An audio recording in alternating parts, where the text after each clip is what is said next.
আসসালামু আলাইকুম। প্রিয় দর্শক, অন্য মঞ্চের আলোচনায় আপনাদের সকলকে আমন্ত্রণ জানাচ্ছি।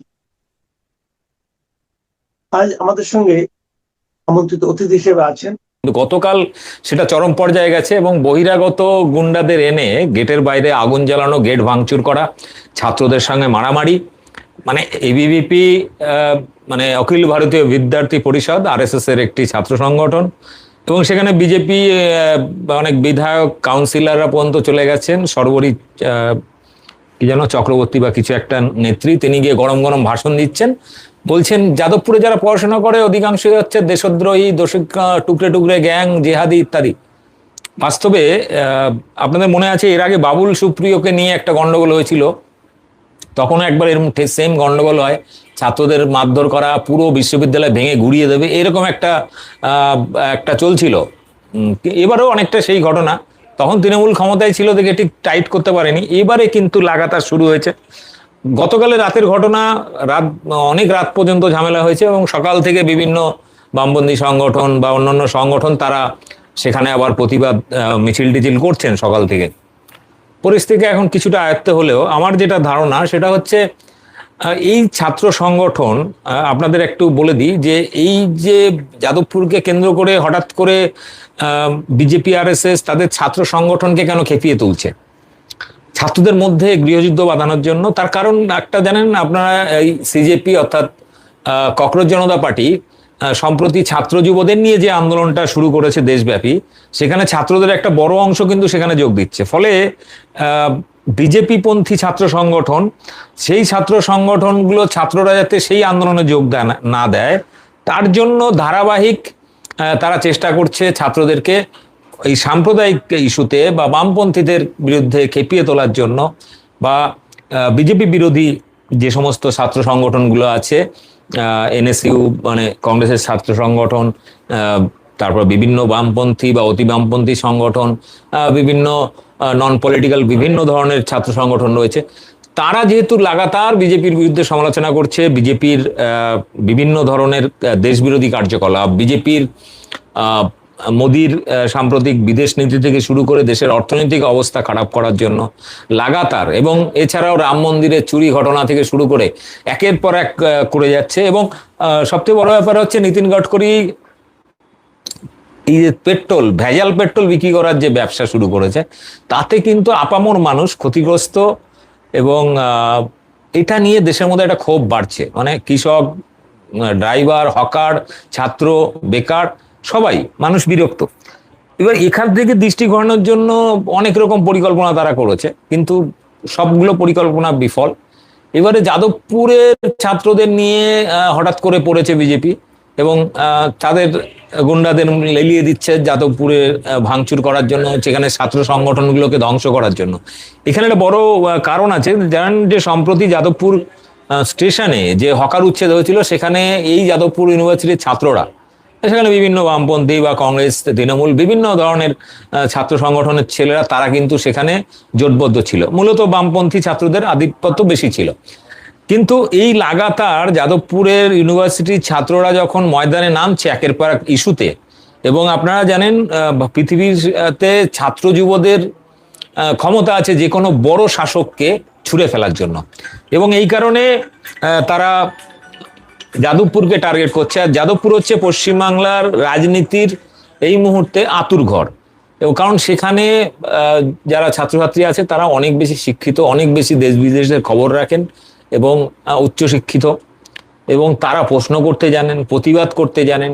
বিজেপি আরএসএস তাদের যে ছাত্র সংগঠন এবিভিপির ছাত্র সংগঠনের কাজ হচ্ছে শুধুমাত্র সরকারকে বাঁচানো, মানে সমালোচনা থেকে বাঁচানো।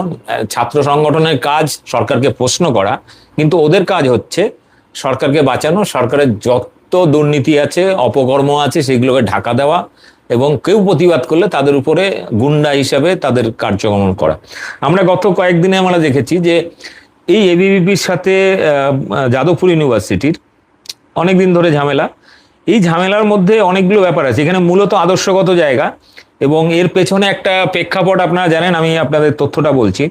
2014 সালে একবার কেন্দ্রে ক্ষমতা আসার পর প্রথম যাদবপুর ইউনিভার্সিটিতে এই আরএসএস বিজেপির যে ছাত্র সংগঠন এবিভিপি, তারা এখানে মজবুত করার সংগঠন মজবুত করার চেষ্টা করে। এবার জেনারেলি একটা ধর্মীয় সাম্প্রদায়িক দল আরএসএস বিজেপি, উচ্চশিক্ষিত ছেলেমেয়েরা সাধারণত এই ধরনের রাজনৈতিক দলের ছত্রছায়ায় যেতে চায় না।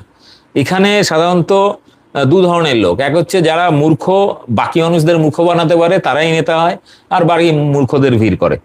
এখানে যাদবপুর ইউনিভার্সিটিতে 2019 সালে আপনাদের মনে আছে, পুলওয়ামার ঠিক পরপর সারা দেশ জুড়ে একটা ওই মিথ্যা দেশভক্তির জিগির তুলেছিল, এবং সেই সময় বামপন্থী বা যারা সচেতন নাগরিক তারা সমালোচনা করেছিল, প্রশ্ন তুলেছিল। তো সেই সময়ে বাবুল সুপ্রিয় ওই যাদবপুর ইউনিভার্সিটিতে যায়, এবং সেটাকে কেন্দ্র করে সেখানে একটা বিশাল ঝামেলা তৈরি হয়, যে ঝামেলার সময় আমরাও ছাত্রদের পাশে দাঁড়াতে তখন গেছিলাম সেই সময় যাদবপুর ইউনিভার্সিটিতে। তো সেখানে এবিভিপির প্রথম ওখানে একটা অনুষ্ঠান করে, যে অনুষ্ঠানে যোগ দেওয়ার জন্য বাবুল সুপ্রিয় তখন বিজেপিতে, তখন অলরেডি আসানসোলে একটা দাঙ্গা করে হাত রক্তাক্ত করেছে। তো সেই বাবুল সুপ্রিয় যখন ওখানে যায়, তখন তার বিরুদ্ধে সেখানকার বামপন্থী ছাত্র সংগঠনগুলো বা বিজেপি বিরোধী ছাত্র সংগঠন, তারা যৌথভাবে বাবুল সুপ্রিয়র বিরুদ্ধে হুঙ্কার দেয় এবং তাকে ঘিরে রাখে দীর্ঘক্ষণ। এবং তীব্র এই প্রতিবাদের মুখে দাঁড়িয়ে তখন একটা অশান্তি হয়, এবং তারপরে বিজেপি আরএসএস তাদের গুন্ডা বাহিনী লেলিয়ে দেয়।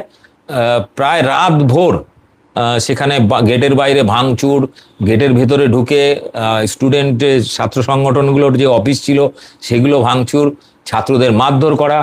এবং তারপরের দিন খুব বড় আকারের ছাত্র সমাবেশ হয়, বিশাল বড় মিছিল হয়, প্রায় 30-40 হাজারের বেশি ছাত্রদের নিয়ে একটা বিশাল বড় মিছিল হয়।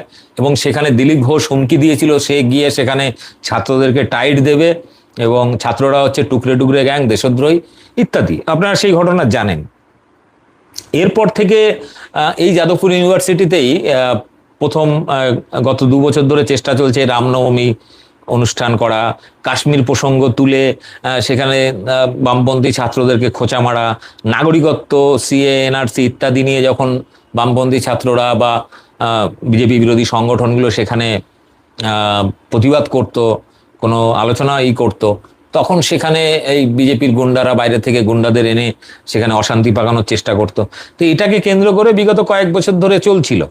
কিন্তু বর্তমানে যে হয়েছে, এবার এই সম্প্রতি বিজেপি পশ্চিমবঙ্গে ক্ষমতায় আসার পর এই যে যারা বাদর বাহিনী, এরা একটু বেশি নিজেদেরকে মানে ক্ষমতা পেয়ে গেছে, এবং তারা লাগাতার চেষ্টা করছে যে যাদবপুর ইউনিভার্সিটি থেকে বিজেপি বিরোধী সমস্ত ছাত্র সংগঠনগুলো, বাম হোক, অতি বাম হোক বা অন্যান্য সব ছাত্র সংগঠনকে ধুয়ে মুছে সাফ করে দিতে। কিন্তু এরা কথায় যুক্তি দিচ্ছে যে ইউনিভার্সিটিতে, কলেজ ইউনিভার্সিটিতে কোনো ছাত্র সংগঠন থাকবে না, এই যুক্তিটা দিচ্ছে। এবার এখানে একটাই প্রশ্ন, তাহলে দিল্লি হোক বা পশ্চিমবাংলা হোক, সারা দেশে তাহলে বিজেপি আরএসএস এর এই ছাত্র সংগঠন কেন রয়েছে? তারা আগে নিজেরা বন্ধ করে দেখাক, দেখো আমরা ছাত্র সংগঠন বন্ধ করে দিয়েছি, তোমরাও বন্ধ করো। নিজেরা তো পদ দেখ, আপনি আচরে ধর্ম পরের শেখাও না, সেটা করবে না। তারা চাইছে যে সেখানে বিজেপি বিরোধী, আরএসএস বিরোধী কোনো সংগঠন রাখবে না। তো এটা নিয়ে এই মুহূর্তে যেটা অশান্তি চলছে, এই অশান্তিতে সিপিএম এর তরফ থেকে ছাত্রনেতা সৃজন ভট্টাচার্য বলেছে যে এবিভিপি ও বিজেপি পরিকল্পিতভাবে বাইরে থেকে লোকে ঢুকিয়ে ক্যাম্পাসে ভাঙচুর চালাচ্ছে, অস্থির পরিবেশ তৈরি করার চেষ্টা করছে। আবার উল্টো দিকে বিজেপির অভিযোগ হচ্ছে যে এসএফআই, ডিএসও, অন্যান্য বাম সংগঠনের কর্মীরা এবিভিপি সমর্থকদের পরিকল্পিতভাবে হামলা চালিয়ে তাদের বেশ কয়েকজনকে রক্তাক্ত আহত করেছে। দুপক্ষেই আহত হয়েছে, কিন্তু সমস্যাটা হচ্ছে আদর্শগত জায়গায়, যে এবিভিপির কাজটা কি? একটা ছাত্র সংগঠনের কাজ ছাত্রদের সমস্যা, দেশের মানুষের সমস্যা, জনগণের সমস্যা, এই ব্যাপারে তারা অনেক বেশি পড়াশোনা করে, অনেক বেশি শিক্ষিত, এই ব্যাপারে অনেক বেশি সচেতন।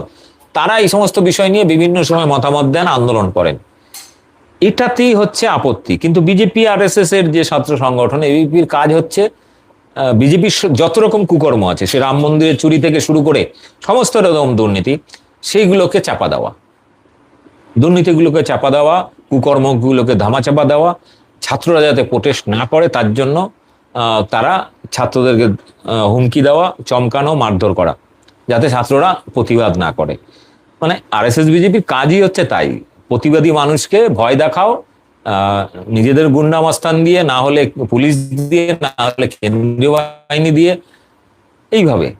এটা নিয়ে লাগাতার চলছে এবং এটা নিয়ে গতকাল অনেক রাত পর্যন্ত হয়েছে। এবারে বিষয়টা হচ্ছে যে আজকে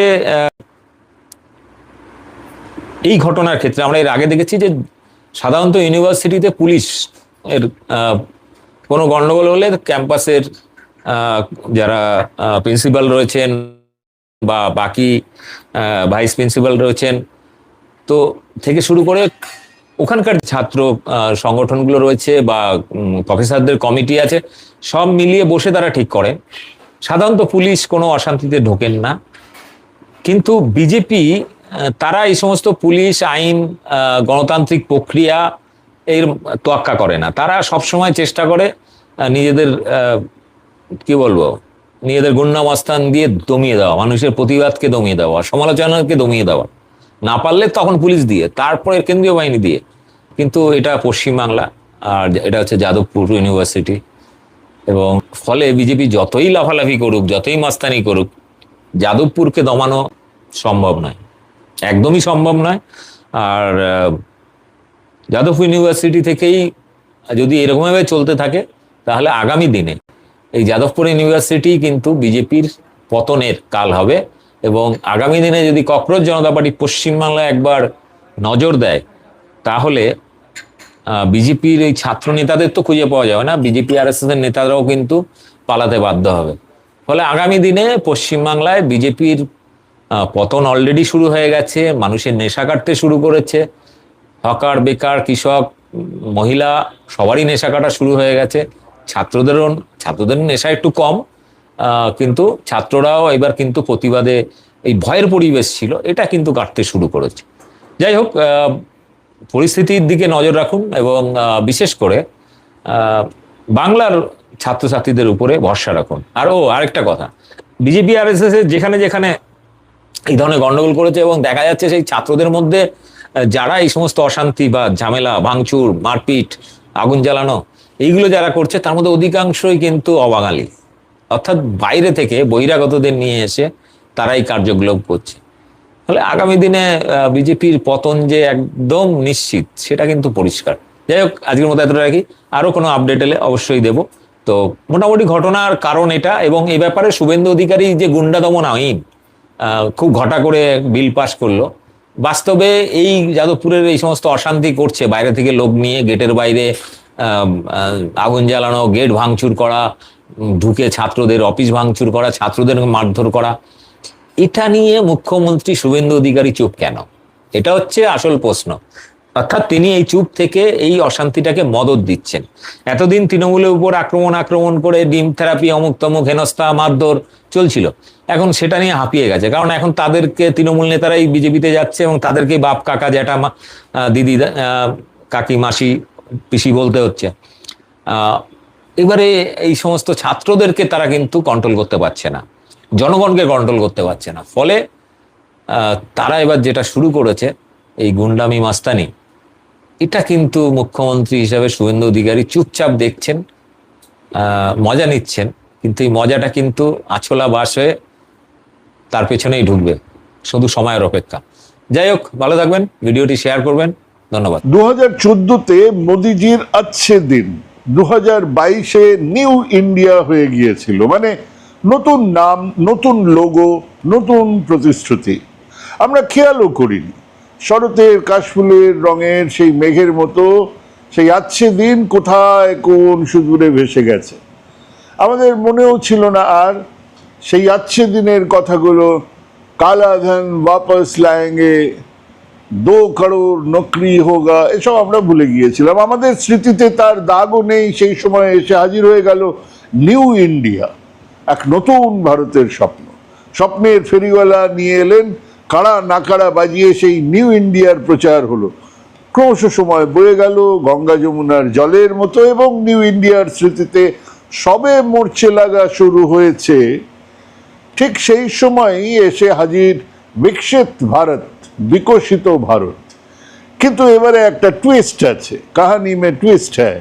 এবারে বিকশিত ভারত হলো পোস্ট ডেটেড চেক। আগেরগুলো বলেছিলেন লায়েঙ্গে, মানে এই শুরু করলাম আমরা, এবার এটা হচ্ছে পোস্ট ডেটেড চেক, বলেই দিয়েছেন তারিখ 2047। মানে মারি, মড়ক, মন্ডন্তর, দুর্ঘটনা, স্বাভাবিক মৃত্যু, বার্ধক্য মৃত্যু ইত্যাদি পার করে যদি আপনি বেঁচে থাকেন সেই 2047 পর্যন্ত, তাহলেও কি সেই বিকশিত ভারতে দেখে যেতে পারবেন? কারণ সে বিকশিত ভারতে কি হবে, কেমন করে হবে, কি হবে সেই বিকশিত ভারত, কেউ কি জানেন না। মোদিজি, বিজেপি বা সরকারের তরফে কোনো হোয়াইট পেপার জারি করে বলা হয়নি যে সেই বিকশিত ভারতে dot dot dot dot dot dot এই এই এই এই এই এই থাকবে, না, বলা হয়নি। কারণ আপনি চান বা না চান 26 কেটে 27, 28, 29, 30 ইত্যাদি পার করে 47 তো আসবেই, কিন্তু সেই বিকশিত ভারতে কি থাকবে কেউ জানে না, কেউ জানে না, মন জানে। 2014 থেকে আজ অবধি কি হয়েছে? নরেন্দ্র ভাই দামোদর দাস মোদী বলেছিলেন বছরে 2 কোটি মানুষের চাকরি হবে। আজ বেকারত্ব রেকর্ড তৈরি করেছে। এই সীমাহীন বেকারত্বের মধ্যে সামান্য খড়কুটোর মতো 100 দিনের কাজের প্রকল্প গ্রামীণ এলাকাতে, ভারতবর্ষ একটা কৃষি প্রধান দেশ, তার গ্রামীণ এলাকায় সবচেয়ে বেশি, সেখানে চালু হয়েছিল। এই মুহূর্তে তার অবস্থাটা কি? মনরেগা তুলে দেওয়া হয়েছে, এসেছে নতুন প্রকল্প জি রাম জি। 100 দিনের কাজের প্রকল্পে 100 দিনের কাজ কেউ পায়নি, গড়ে খুব বেশি হলে 42 দিন পর্যন্ত গিয়ে আটকে গেছে। এবারে বলা হলো 125 দিন কাজ দেওয়া হবে এবং নতুন প্রকল্প জি রামজি। তার হিসেব বলছে 2022-23 অর্থ বছরে গ্রামীণ এলাকাতে জুলাই মাসে, মানে এই যে জুলাই গেল, সেই জুলাই মাসে 23.47 কোটি কর্মদিবস তৈরি করা হয়েছিল। 1.75 কোটি মানুষ সেই লাভ পেয়েছিলেন। অর্থাৎ 23 সালে 1.75 কোটি মানুষ লাভ পেয়েছিলেন। 23-24-এ ওটা 27.14 হয়ে গেল ওই জুলাই মাসেই, এবং 2.9 কোটি পরিবার তার লাভ পেল। 2024-এ কমে গেল 20.30 লক্ষ কর্মদিবস তৈরি হলো, 1.62 কোটি মানুষ লাভ পেলেন। 25-26-এ এসে সেটা, মানে যেখান থেকে জিরামজি তৈরি হলো, 15.33 কোটি কর্মদিবস, 1.42 কোটি পরিবার সুবিধে পেল। এইবারে জিরামজি ইমপ্লিমেন্ট হচ্ছে। জিরামজি এসেছিল, ইমপ্লিমেন্ট হয়নি, এই প্রথম ইমপ্লিমেন্ট হলো 26-27-এ। জুলাই মাসে মাত্র 7.67 কোটি কর্মদিবসে মাত্র 68 লাখ মানুষ এই প্রকল্পের সুবিধে পেল।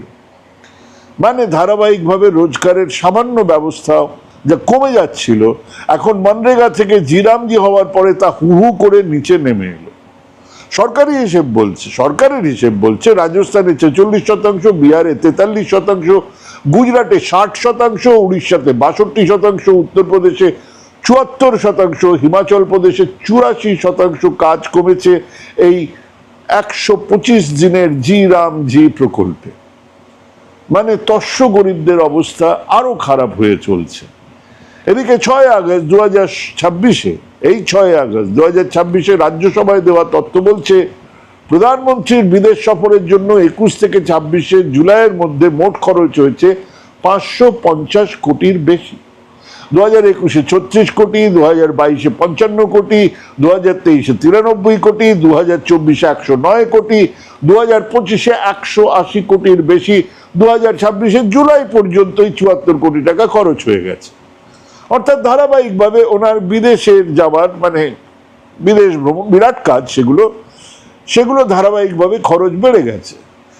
লোকসভা, রাজ্যসভা সাংসদদের মাইনে ভাতা বিশাল খরচ করে তৈরি করা হয়েছে সংসদ ভবন, দিল্লিকে ঢেলে সাজানো হয়েছে, কিন্তু স্বাস্থ্য আর শিক্ষা খাতে বরাদ্দ কমেছে। 40% শিক্ষার্থী সেকেন্ডারি স্কুল পর্যন্ত যাচ্ছেনই না। 1 লক্ষ এমন স্কুল আছে যেখানে মাত্র একজন মাস্টারমশাই। গত 2 বছরে বন্ধ হয়েছে 90,000-এর বেশি প্রাথমিক স্কুল। আর সেদিন বলুন আর নিউ ইন্ডিয়ায় বলুন, ভারতের যে কোনো রাজ্যে গ্রামীণ সরকারি হাসপাতালগুলোতে চলে যান, ডাক্তার নেই, ওষুধ নেই, বেড নেই, অপারেশন থিয়েটার নেই। 12 বছর হলো না। আর মোদিজি এখন আরো 21 বছর পরের এক স্বপ্নকে এনে হাজির করেছেন, আপনাকে বিকশিত ভারত দেখতে গেলে 2047 পর্যন্ত হরিমটর খেয়ে পেটে গামছা বেঁধে বেঁচে থাকলে আপনি দেখতে পাবেন বিকশিত ভারত। বেশ কদিন আগে ওনারই কথায় চতুর্থ অর্থনীতি থেকে তৃতীয় অর্থনীতিতে পৌঁছে যাচ্ছিল আমাদের দেশ, যদিও সেই হিসেবেই দেশের অর্থনীতি এখন নেমে এসছে 6 নম্বরে। কিন্তু সেসব জিডিপির ঢপের চপের কথা রাখুন, কেবল মাথা পিছু রোজগারে ভারত এখন কোথায়? আইএমএফ ইন্ডিয়ান মনিটারি ফান্ডের এপ্রিল 2026 ওয়ার্ল্ড ইকোনমিক আউটলুক যা জানাচ্ছে, ভারতের মাথাপিছু আয় এখন $2,831 মাথাপিছু আয়। বিশ্বের 195টা অর্থনীতির মধ্যে ভারতের অবস্থান 149-এ, 195 এর মধ্যে 149। মালদ্বীপ $19,464, চীন $14,870, শ্রীলঙ্কা $4,500, ভুটান $4,900, বাংলাদেশ $2,911 মাথাপিছু আয়, ভারতবর্ষ $2,813 মাথাপিছু আয়। আমাদের চেয়ে কম কারা? হ্যাঁ, নেপাল 1,700, পাকিস্তান 1,600, আফগানিস্তানে 448 মাথাপিছু আয়। আমরা বাংলাদেশেরও তলায় আছি। এবং মাথায় রাখবেন, এই হিসেবটাও সঠিক নয়, কারণ এই হিসেবের মধ্যে আম্বানি আদানিদের আয় আপনার আয়ের সঙ্গে যোগ করে জনসংখ্যা দিয়ে ভাগ করা আছে। এবার মাথাপিছু আয় সেভাবেই বার করা হয়েছে। সেই সুপার রিচ, সেই ফিল্দি রিচ, সেই বিভৎস ধনীদের আয় যদি বাদ দেওয়া হয়, আমাদের মাথাপিছু আয় $400-এরও কম হয়ে যাবে।